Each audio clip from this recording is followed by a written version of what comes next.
नमस्कार साथियों, जय हिंद। मेरा नाम है प्रीतेश जोशी और आप सभी का स्वागत है राजस्थान एग्जाम बाय मिशन ज्ञान के इस चैनल पर। तो कैसे हैं आप लोग? आशा करता हूँ ठीक होंगे, बढ़िया आपकी तैयारी चल रही होगी और दिन ब दिन तैयारी में तेजी आती जा रही होगी।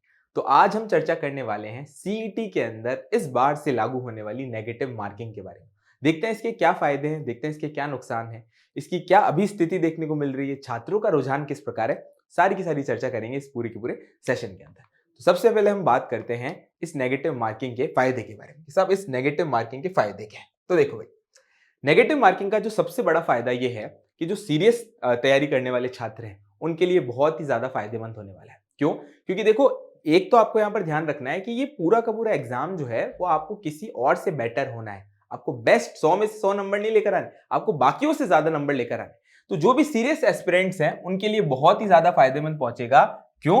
क्योंकि नेगेटिव मार्किंग से वो जो तुक्का लगाने वाला जो तरीका होता है, तुक्का लगाने का जो एक तरीके से आदत होती है, उसको खत्म हो जाएंगे। सब जो तुक्का लगाने वाला कॉन्सेप्ट है ना, वो पूर्णतः यहां पर खत्म हो जाएगा। उसका यहां पर कोई भी रेलेवेंस नहीं रहेगा। दूसरी इंपॉर्टेंट बात देखने को मिलती है कि सब नेगेटिव मार्किंग अगर होती है तो अपने आप में हमें देखने को मिलता है कि ओवरऑल अगर हम बात करें तो परसेंटेज, ज्यादा छात्रों के जो परसेंटेजेस आते हैं वो कंपैरेटिवली कम देखने को मिलते हैं। सीईटी के अंदर तो ये बात कोई प्रॉब्लम वाली है नहीं, क्योंकि यहाँ पर 40% है। पर फिर भी हमें देखने को मिलेगा कि पूरे के पूरे जो सारे के सारे छात्र हैं वो पेपर को, हर एक क्वेश्चन को बढ़िया तरीके से पढ़ेंगे। यानी वो लिमिटेड क्वेश्चन जो है वो अटेम्प्ट करेंगे। लिमिटेड क्वेश्चन जो है वो अटेम्प्ट करेंगे। लिमिटेड क्वेश्चन अटेम्प्ट करने से फायदा ये रहता है कि साहब आपको पता रहता है कि कितना आपको आता है और कितना नहीं आता। तो पेपर छूटने के जो एक तरीके से हम कह सकते हैं कि समस्या होती है वो यहां पर खत्म हो जाती है कि साहब हमें इतने क्वेश्चन आते हैं, इतने बढ़िया तरीके से करके आएंगे। यहां पर एक बात बता देता हूं, जब आप 4 ऑप्शन यहां पर एक्सप्लोर करते हो तो 4 ऑप्शन में से अगर आप एक भी ऑप्शन एलिमिनेट कर रहे हो या आप 2 ऑप्शन तो एलिमिनेट कर ही चुके हो, तो उस क्वेश्चन को 100% करके आना 50-50% प्रोबेबिलिटी रहेगी। तो आपके ठीक होने के चांसेस बढ़िया रहेंगे। कई छात्र जो होते हैं वो ये सोचते हैं कि साहब मेरे को तो एक ऑप्शन एलिमिनेट किया, 2 किए, क्या मतलब है रिस्क लूं? अरे भाई, रिस्क नहीं लोगे तो फिर नंबर कैसे आएंगे? पेपर अगर हार्ड आया तो। इस वजह से ध्यान रखना कि भाई आपको रिस्क लेना है, लेकिन सोची समझी तरीके से। साहब आपको एलिमिनेट करना है, एलिमिनेशन मेथड का इस्तेमाल करना है, तो आप यहां पर बढ़िया तरीके से चीजों को ला पाएंगे। तीसरा इंपॉर्टेंट पार्ट है सब एक्सपीरियंस, अनुभव। अब आप बोलोगे सर अनुभव का इससे क्या लेना देना? तो देखो पॉइंट समझो। अगर मैं सीईटी की बात कर रहा हूं तो सीईटी एक तरीके से हम कह सकते हैं कि जिस एग्जाम की आप तैयारी कर रहे हो उस एग्जाम का पेपर में बैठने के लिए एक लाइसेंस है सीईटी। तो हमें यहां पर देखने को मिलेगा कि आप आने वाला जो एग्जाम है उसके अंदर 100% नेगेटिव मार्किंग होगी। जैसे एग्जाम्पल के तौर पे पटवारी हो गया या वीडियो हो गया, सब में नेगेटिव मार्किंग देखने को मिलती है। तो अगर आप सीईटी से ही तैयारी कर रहे हो तो आपको अनुभव मिल जाएगा कि सब नेगेटिव मार्किंग आप यहीं पर ही पूरी तरीके से सीख लोगे, किस तरीके से हमें यहाँ पर पेपर देना होता है।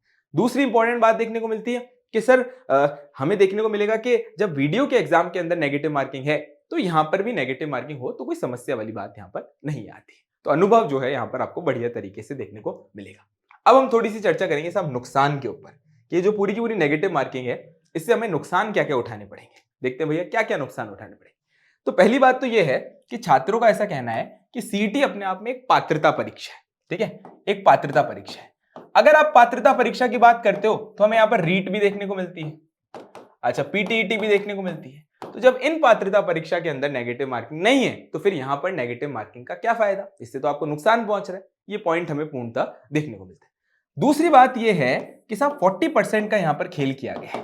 क्या किया गया है? 40% का यहां पर खेल किया गया है। तो जब 40% लाना, अपने आप में हम नेगेटिव मार्किंग अगर नहीं रखते तो काफी आसान हो जाता, लेकिन अब 40% का खेल है तो वो भी लाना अपने आप में थोड़ा सा यहां पर मुश्किल हो जाएगा। पर इसके लिए हमें देखने को मिलता है कि कर्मचारी जो बोर्ड है उसने कहा है कि अगर हम 40% के साथ साथ में नेगेटिव नहीं रखेंगे तो काफी सारे छात्र जो हैं वो पूरी तरीके से पास कर जाएंगे। अगर वो कर जाएंगे तो फिर इस पात्रता परीक्षा का कोई मतलब ही नहीं रहेगा, फिर तो सारे ही लोग एग्जाम दे देंगे, तो फिर कोई समस्या जो है वो उत्पन्न होगी। इतने सारे एग्जाम को जब हम एग्जाम देने जाते हैं उन छात्रों का जो नंबर है वो कम करना ही तो पर्पस है। अगर वो ही नहीं हो पाएगा तो फिर इस पूरी की पूरी पात्रता परीक्षा का क्या फायदा? तो ये हमें इसके थोड़े से नुकसान देखने को मिलते हैं कि साहब 40% का खेल भी हमारे लिए मुश्किल हो जाएगा। अब बात आ जाती है इंपॉर्टेंट तौर पे जीवन में आगे बढ़ने का सबसे अच्छा तरीका, और वो है मध्यम मार्ग। मध्यम मार्ग, यहां पे सर आप मध्यम मार्ग की बात कहां से ले आए? देखो भाई, अब सीईटी के अंदर हमें नेगेटिव मार्किंग तो देखने को मिल गई और नेगेटिव मार्किंग भी 1/3 नेगेटिव मार्किंग है। अब क्या करें? तो भाई जब नेगेटिव मार्किंग है तो ज्यादा घबराने वाली बात नहीं है। जितने भी एग्जाम आप देते हो बड़े से बड़े, चाहे आप यूपीएससी आईएएस का एग्जाम दोगे, आरएस का एग्जाम दोगे, सब में नेगेटिव मार्किंग होती है। और नेगेटिव मार्किंग अगर आपने अच्छी तैयारी की है तो आपके लिए फायदेमंद ही। तो इस बात को अपने दिमाग में बिठा लो कि नेगेटिव मार्किंग से ज्यादा घबराने वाली जरूरत नहीं है।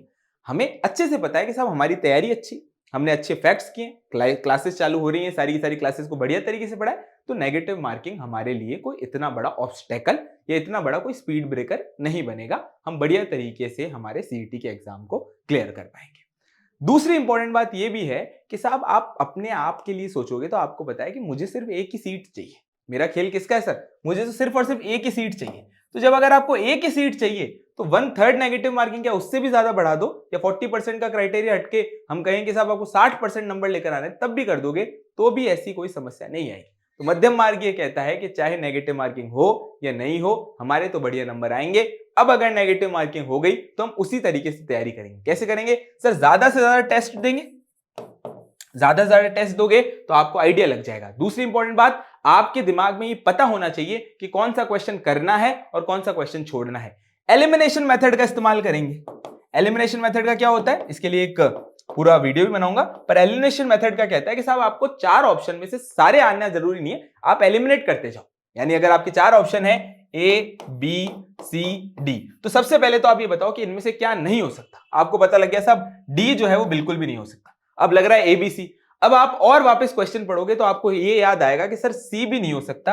अब तो ए या बी में से, तो अब ए और बी में से आपको रिस्क लेना चाहिए, क्योंकि भैया कॉम्पिटिटिव पूरा का पूरा माहौल है। अगर आप रिस्क लोगे तो हमारे दिमाग में कहीं ना कहीं वो फैक्ट छुपा हुआ होता है। मैक्सिमम चांसेस होते हैं कि आप सही आंसर को ही लगाकर आओगे और आपका बढ़िया सिलेक्शन यहाँ पर हो पाएगा। सिलेक्शन मतलब पात्रता परीक्षा को आप पास कर पाओगे। तो ये आपको बात ध्यान रखनी है। आशा करता हूं ये सेशन आपको अच्छा लगा होगा।